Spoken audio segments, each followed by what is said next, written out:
I'm Sabine Seitz, the Managing Director of the Fotografie-Forum Frankfurt, and I welcome you to this presentation tonight with Emily Schiffer from Brooklyn, New York. And I'm now telling you a little bit about Emily Schiffer, who is not unknown to us. I guess a lot of the FFF members remember the wonderful exhibition that we had at the Fotografie-Forum Frankfurt in 2017 with Danube Revisited.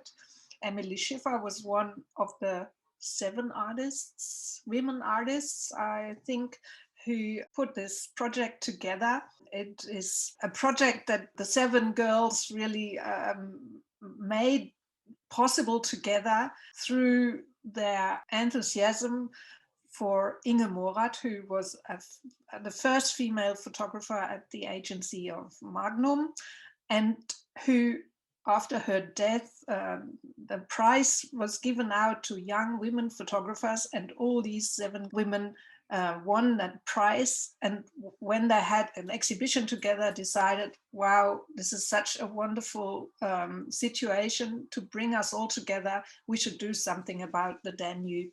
So they did this almost impossible project, and Selina Lansford made it into an exhibition. And it was shown in Madrid and then later in Frankfurt.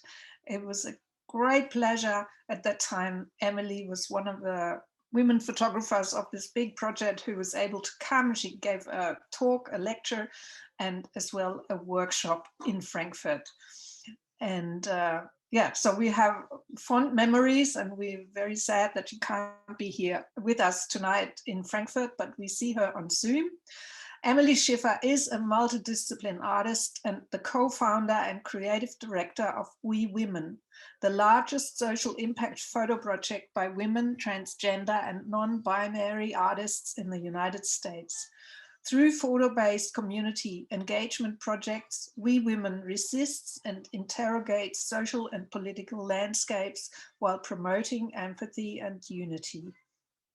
Emily Schiffer's talk will discuss the possibilities for bridging art, community engagement, and social change. She will present her past, current, and future projects, which use photography to tackle issues such as race, gender, and empathy, including introducing We Women. There's a website that's exactly www.wewomenphoto.com, the largest social impact photography project by women in the United States, of which she is a co-founder and creative director. Thank you, Emily, for being with us tonight. So yeah, I wanted to thank everyone at Photography Forum Frankfurt for inviting me back again tonight. And thank you to everyone who has tuned in to another Zoom to be here with us. So today I'm going to be sharing some of my projects as case studies for how we can expand how photography is created and how it's consumed. I'm a photographer with a 17-year career, but today I'm not going to focus on my photographs.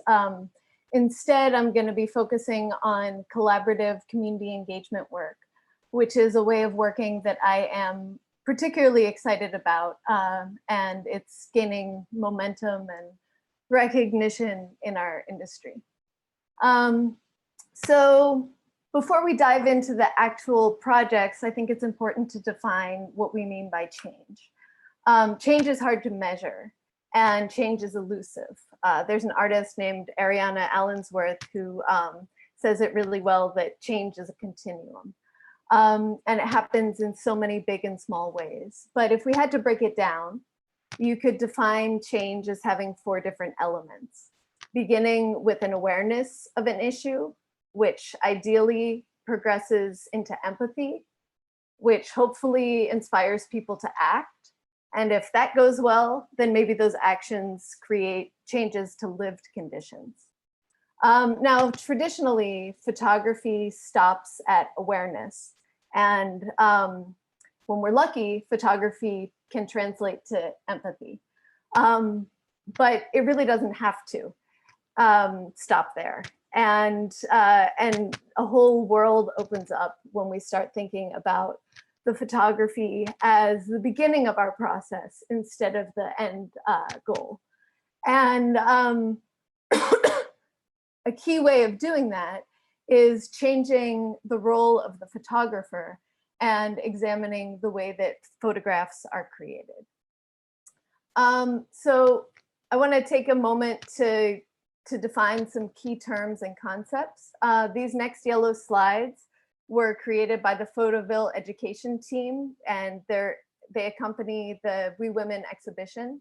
Through the support of Photo Wings, Photoville creates these amazing educational resources for all of their shows. And we're really lucky that we have them partnering with us, and they've created this really powerful and rich educational model for We Women for every single one of the projects that are involved in the project. So today, and I love this guide, so I'm sharing it with you. Today I'm going to talk a lot about collaborative art making, but what does that actually mean? And why would a photographer want to collaborate? So here are some answers that the We Women founders and the Photoville team and the We Women artists came up with. Historically, photographers have had a great amount of unchecked power, and it's been common practice that photographers find the subject and create an image.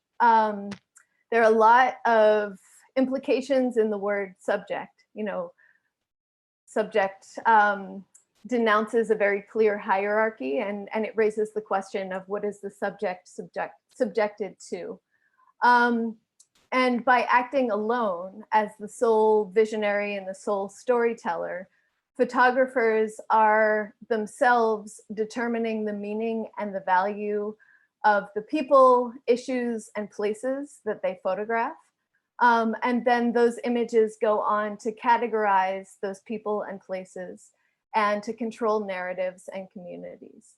So, you know, these are major problems, and they're major problems in an industry and that photographers are grappling with, even for those of us who love seeing and who love photography.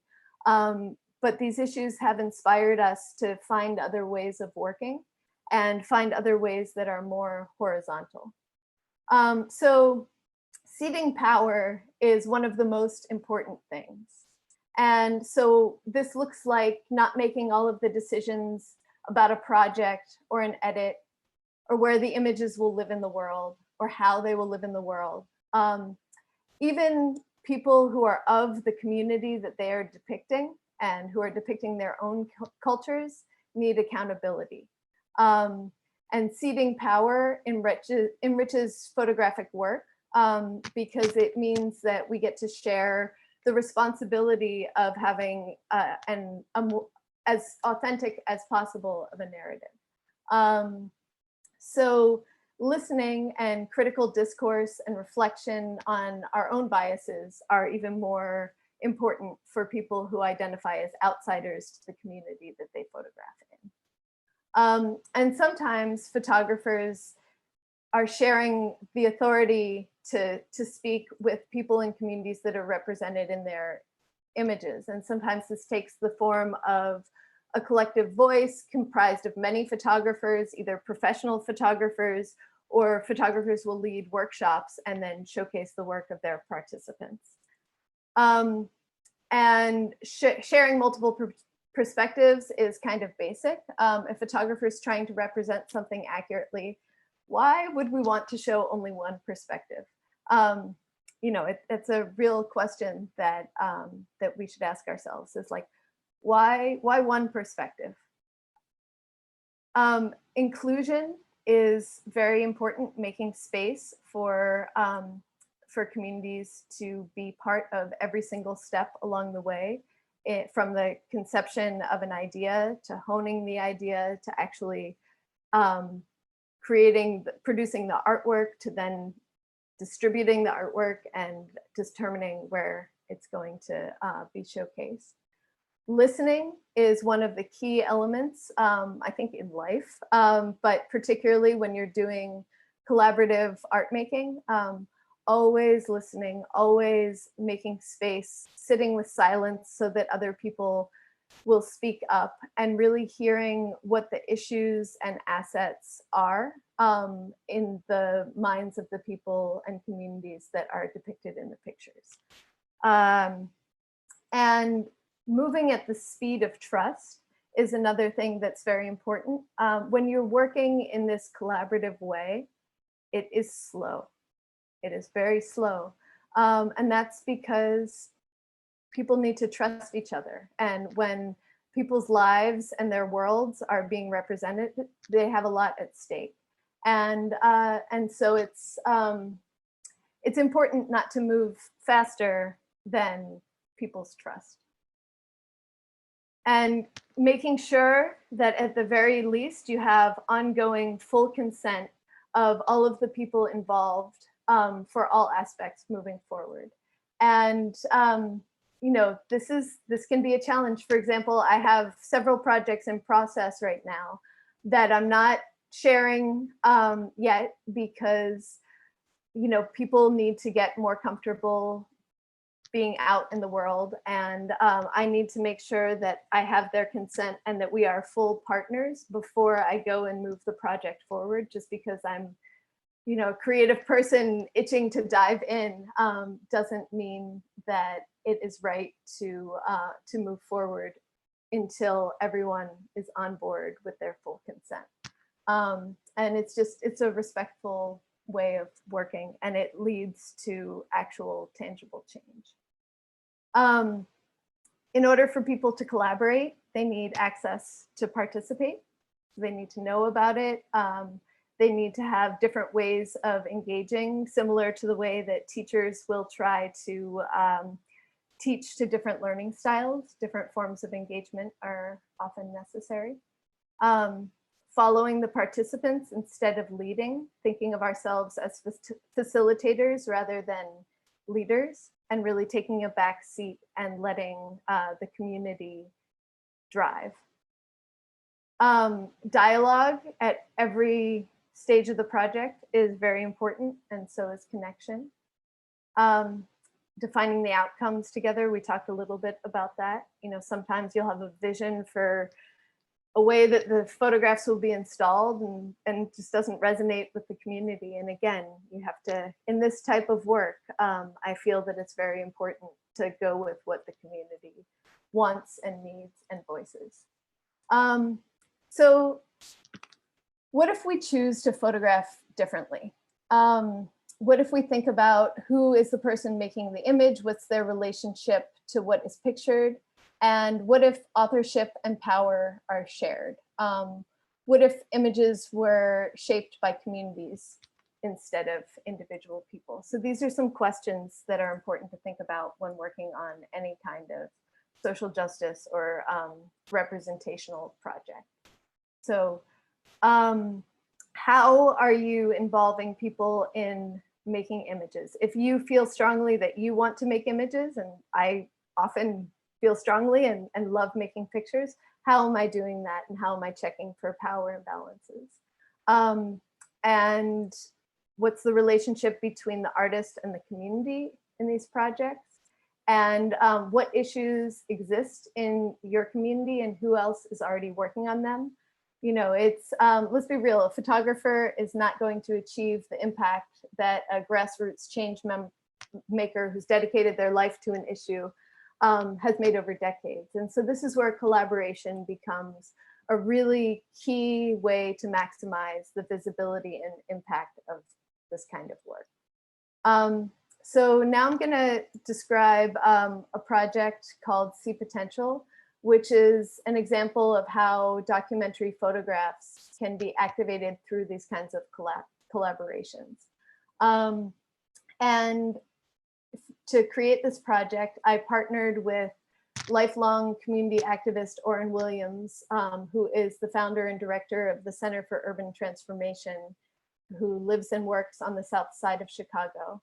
And I met him while producing a documentary for Magnum Foundation. I was there on a grant, and we had complementary needs. He wanted to amplify and visualize grassroots change that was happening on the ground, and I was looking for a way to use photographs for a tangible purpose and to go beyond raising awareness.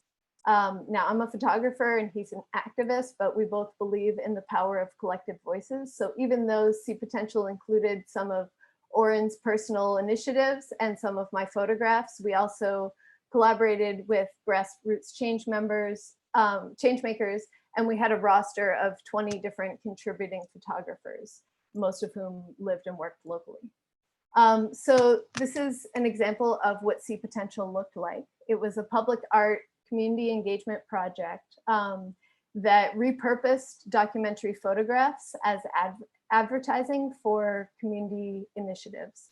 And these initiatives were led by leaders who had great ideas in the pipeline, but they had hit some sort of roadblock and needed an extra push.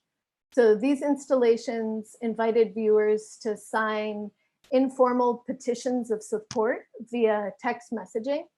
And our community partners, excuse me, then use these petitions as evidence of community buy-in to present to banks to get loans and to get elected officials interested in their initiatives. Most importantly, excuse me, I forgot to bring water up here. Most importantly, the installations let community members know about great things that were happening in their neighborhoods that might have been under their radar. So we created this texting mapping platform where these support texts were counted in real time and they appeared on the map on our website.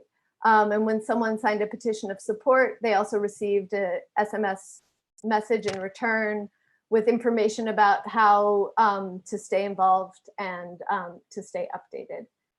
And so when we're thinking about healthy communities and what people need in order to thrive, people need art and they need music. So this building is called The Forum, and it's a former theater and community hub that's been vacant and boarded up since the 70s. But it's a major landmark in Chicago's history. And in its heyday, it attracted musicians like Nat King Cole, and it housed important meetings for the civil rights movement and for different organizers. And so when we created this installation, we have Nat King Cole in the center, and he's flanked on either side by contemporary musicians who live in the neighborhood. And on the ground level is a timeline that visualizes the forum's past, present, and future. And it gives details about what See Potential is and how people can get involved. This is Bernard Lloyd, who is the entrepreneur who is transforming the forum, bringing it back to life.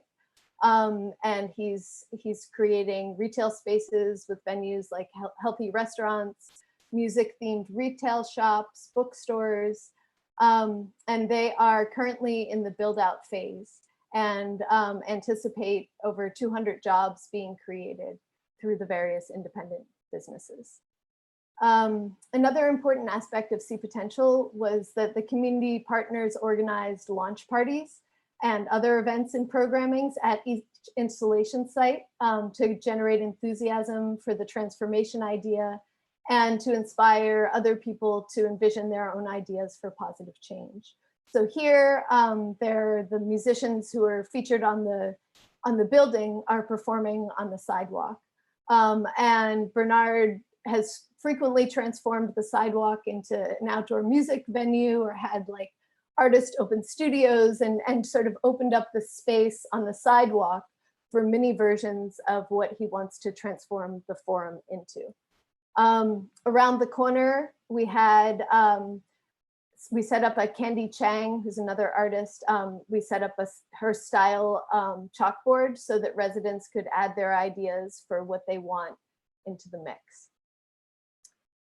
This is an example of our website, which features each site and information about the changes that are happening there. Here we partnered with community leaders at the Bronzeville Community Garden who wanted to teach residents about food and nutrition and health. They wanted the garden to be a place for positive neighborhood interaction and for people of different generations to interact. So they wanted to teach the community about urban agriculture and turn it into what they called a community without walls. The garden is successful. They have successfully done that. They're now a teaching platform. They've built an outdoor kitchen. They use the garden produce for cooking demonstrations where they talk about health and nutrition. The garden's also special because people from all different economic backgrounds from the neighborhood interact through the activities and programming that they have, and young people and elderly and everyone in between interact with each other also.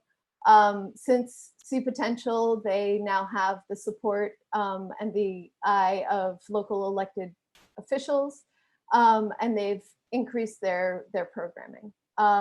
And of course, See Potential didn't do all of this. I want to be clear, like all of the success of each of these initiatives is because of the community leaders.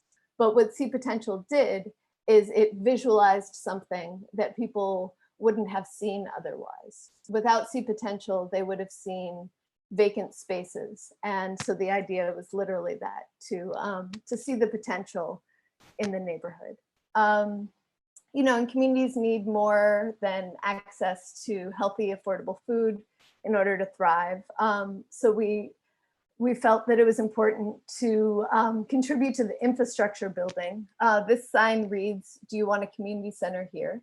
And these banners included contemporary and historic images, including some from the Magnum Archive that depict healthy intergenerational relationships and people coming together.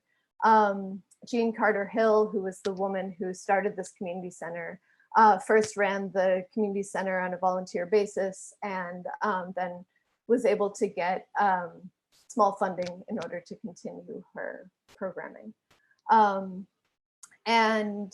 Here we partnered with entrepreneurs who were creating the first cafe on the south side neighborhood of Inglewood. And for 20 years before this development, there weren't any sit-down restaurants or coffee shops in the area for people to enjoy or sit down and have a meeting, you know. So the team who created this coffee shop wanted to activate the space, and we helped them to do that. And now they hire local youth, they hold regular poetry and book readings, they showcase art, and the cafe is a thriving community hub.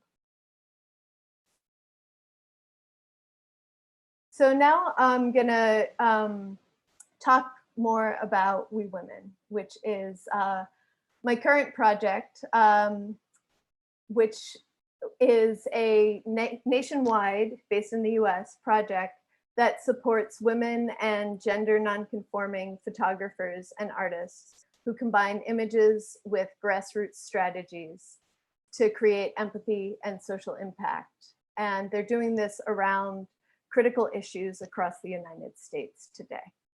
I co-created We Women with artists Danielle Viasana, Daniela Zockman, Amy Yenkin, Laura Romanos, and Rena Malonzo. And we created We Women shortly after the 2016 presidential election. We were scared, we were angry, we needed an outlet. And so we started dreaming. And we also felt strongly that in this era of divisiveness and unrest, it was even more important to elevate inclusive, community-driven art-making practices, you know, so that we weren't contributing to the issues of representation that plague our industry. So we have 23 artists working on projects across 19 states. And sometimes it's important to step up, but sometimes it's also important to know when to step down to make sure that your voice isn't too loud in the room. And my co-founders, Danielle and Daniela, and I are all photographers. We all do community engagement work, but we all felt strongly that we shouldn't be artists on this particular platform. So instead, we've been working with Amy and Laura and Rena to really hone our ideas, build this platform, and excuse me, and to support our amazing We Women artists as they're trying to maximize their visions for what social justice photography looks like. Working in this capacity is another example of ceding power, working horizontally, sharing authority, and making space for multiple perspectives. We Women's goal is to understand a more complete version of our reality and to dismantle unjust power structures.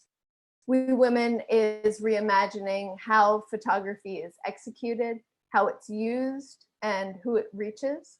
And all of our projects reframe issues and elevate underrepresented narratives. Our artist projects move beyond insular and polarized conversations, and they create dialogue and actions at the community and national levels. We're targeting a broad audience that we define by class, age, race, gender, religion, ability, geography, sexual orientation, and political affiliation. And every single issue in America today, from immigration to education, from affordable housing to climate change, from gun control to healthcare, it all impacts women. Yet women and gender nonconforming people are largely disempowered in our political and social systems. And it's also important to note that only 15% of working photojournalists are women. So we are a highly underrepresented demographic. So each artist project is a whole world in itself. And unfortunately, we don't have time in this presentation for me to delve into every single artist's project. But I do encourage you to visit the exhibition if you are in New York, Alaska, Illinois, New Orleans, that's Louisiana. We're traveling the show around the United States. I encourage you to see it in person if you're able. And if you're not able, I encourage you to visit our website where you can do a deeper dive into each project and have a look at our educational resources. So these artists' projects tackle subjects of climate change, segregation, indigenous identity and genocide. They tackle healthcare, family separation because of the Muslim ban. They tackle incarceration, water rights, voting rights, reproductive rights, how history is written and recorded, and what it means to be at war. So our national touring public exhibition, which is produced by Photoville, launches on July 13th. And here's a sneak peek at the exhibition. So by showcasing all of these projects together, we're demonstrating how social issues are interconnected despite their different topics and despite their different locations. So each of these banners that you see here on the screen are giant. They're 20 feet long by, I don't know, 5 or 6 feet tall. And they have QR codes that lead you to different websites where different parts of their banners come alive virtually. You can hear audio, you can see video, you can sign petitions, you can contribute stories in order to be part of their projects. These are projects they've been working on for 2 years now, with many pivots due to the COVID pandemic. And they're really, really deep and meaningful projects that each and every one of them is creating their own impact on the issue that they're tackling.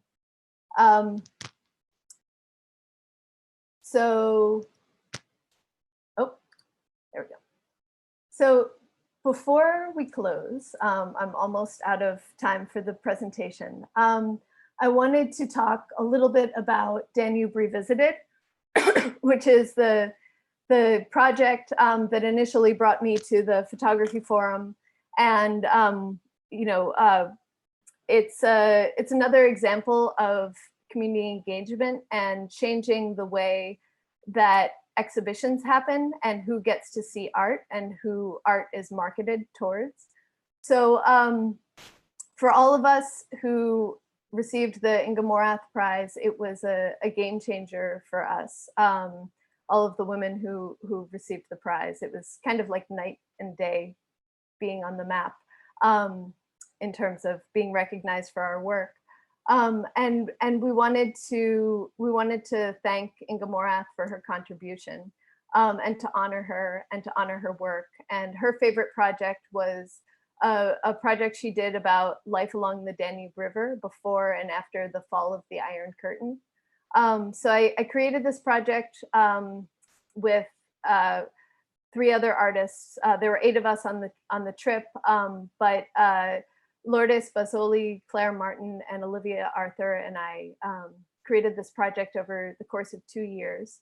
And the idea was to return Inga's work to the people and places that she photographed, because we know that it's rare for exhibitions to go to a small village in Romania, for example. And so we converted a truck into a mobile gallery with her work on the inside, and then we had nightly projections on the outside of the truck that showcased our work, the award winners' work, and also the work by local female photographers who live in the Danube region, who we found ahead of time and then added to as we did portfolio reviews along the course of the trip. And we gave artist talks, and we worked with local photography students and aspiring photographers along the way. And each of us produced our own unique project that was then showcased at Fundación Telefónica in Madrid during Foto España. It went to the Frankfurt Photography Forum, and then it went to the Museum of Modern and Contemporary Art in Linz. And it was a beautiful collaboration where, again, we all shared authorship and didn't present our own vision, but it was a collective voice. And so this is the trip we took. This is the map. It was 8 countries in 6 weeks. This is an example of one of our nighttime events inside the truck.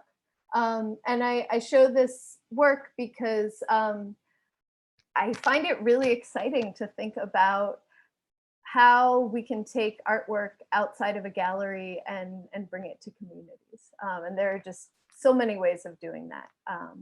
This was one solution.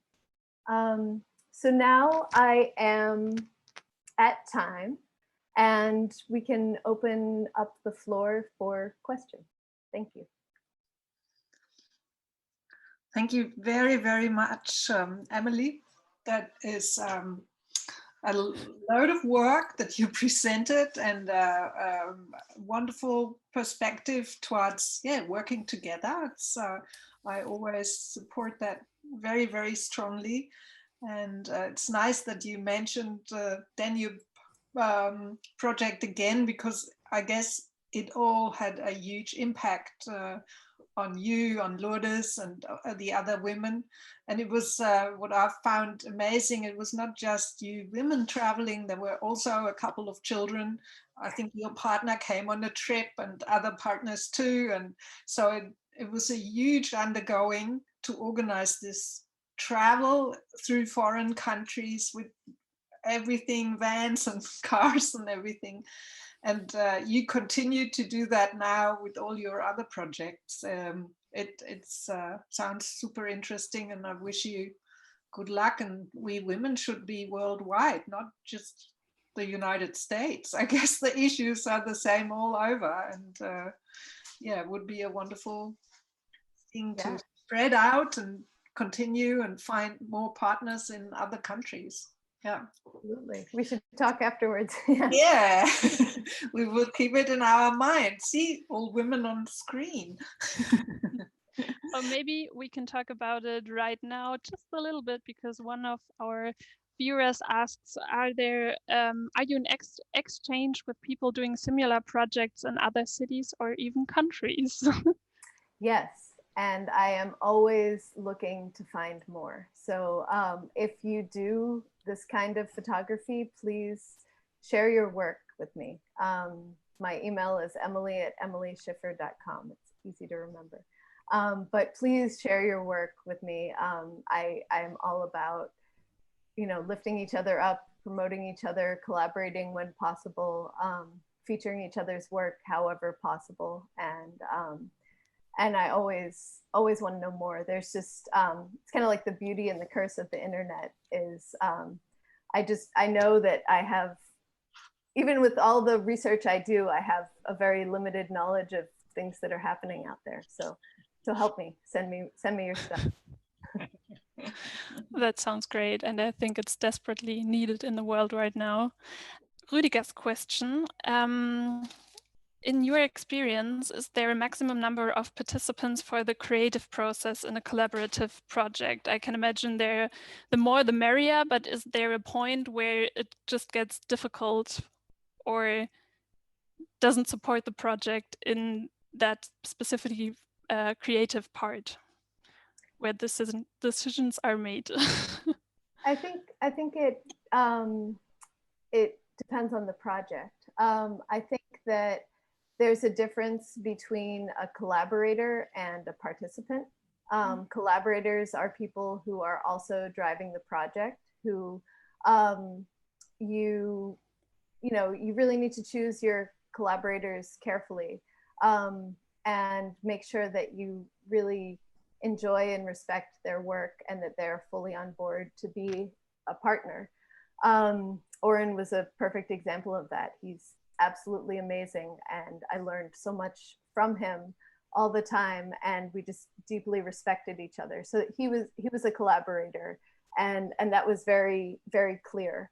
A participant is someone who's more of like a workshop participant, or if some projects do calls out to community for stories and assets and images, and in those cases, you might want more so that you can have more to pull from, and then find someone who's doing work that you're really excited about and dive deeper into conversations with them.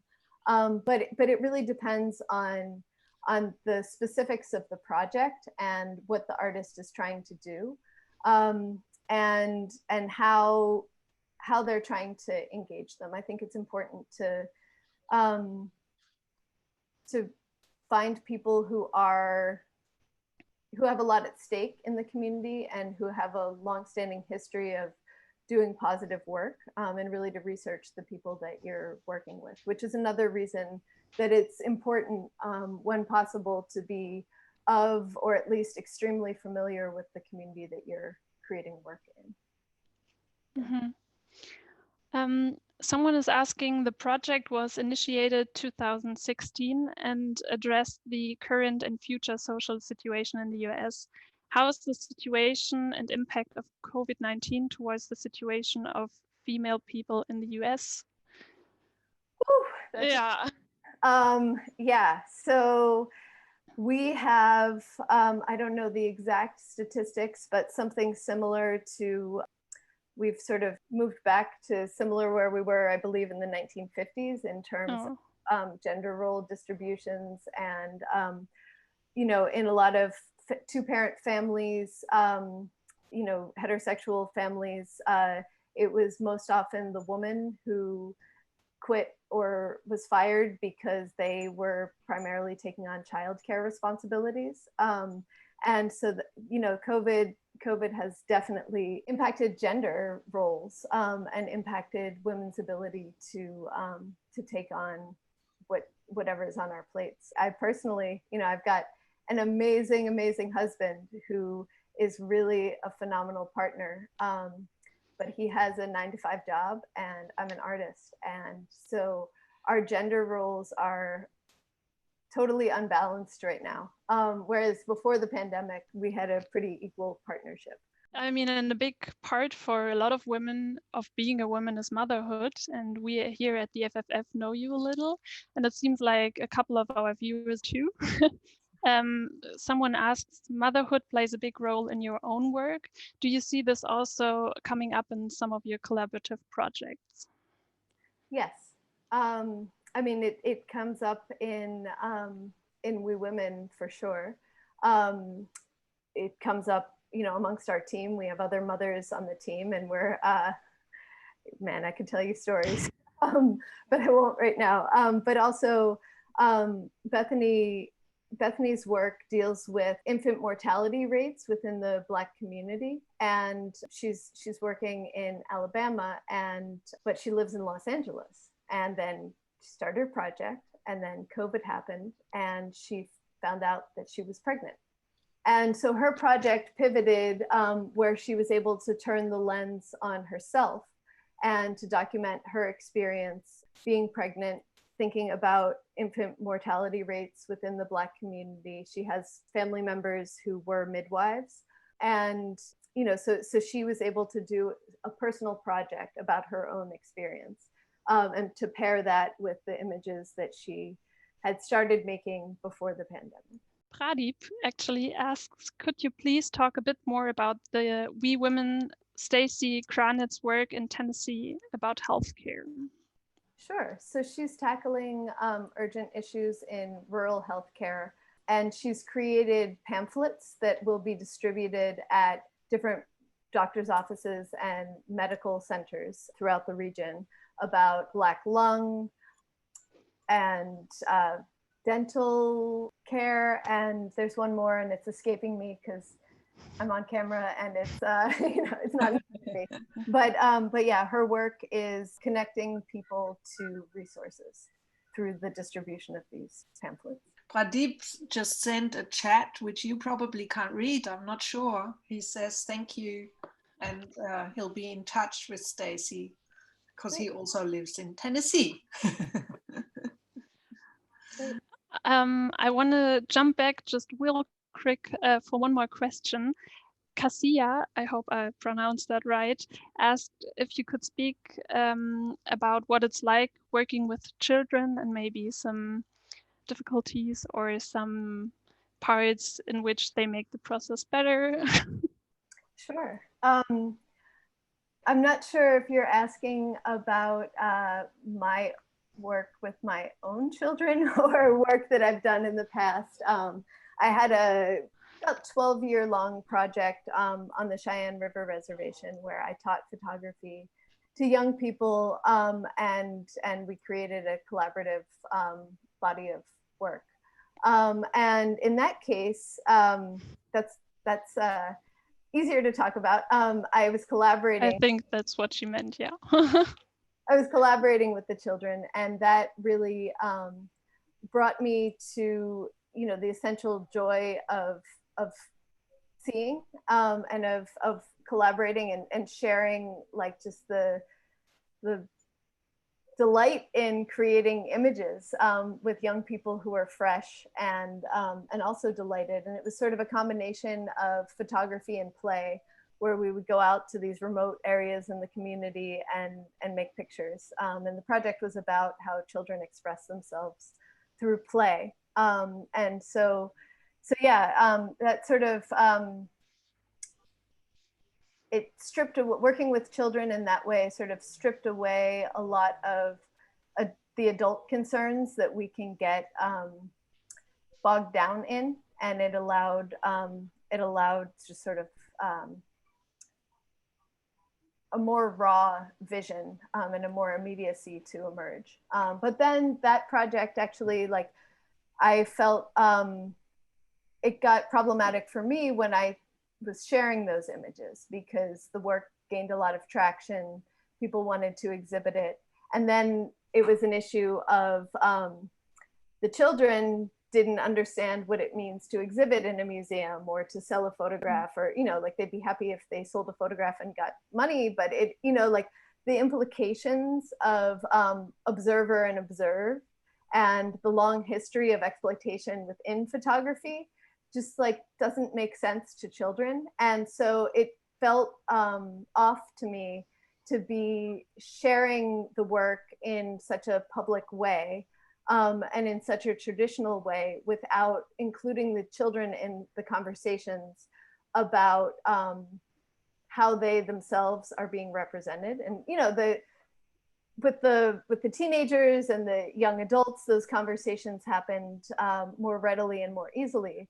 But a lot of the people in the picture were like 8 years old, and so that that brought up a lot of issues for me in terms of representation. Whereas the making of the work happened really organically and easily and through a deep connection. But then there was a disconnect for me when it was time to share that work.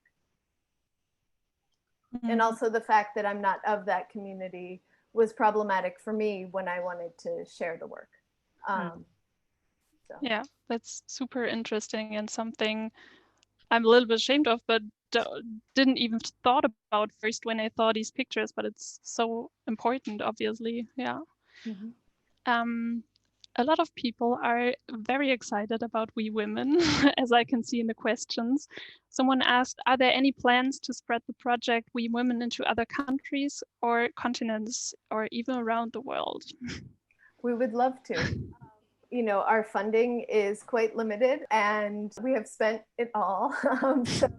So the tour that we have in the US is, it can be added to if places want to host the exhibition. We will gladly showcase it wherever people want it, as long as we don't have to fundraise. Yeah.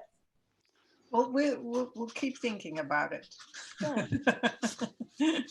These issues are relevant to an international conversation because they are global issues, and unfortunately, issues in the US do have a global impact also. So, yeah, so they're relevant. Well, thank you very, very much, Emily. It's been very intriguing, wonderful to listen to all your engagements, and I'm pretty sure they engage you a lot. So thanks heaps. Goodbye to New York, and yeah, have a wonderful weekend. Bye-bye. Thank you, everyone.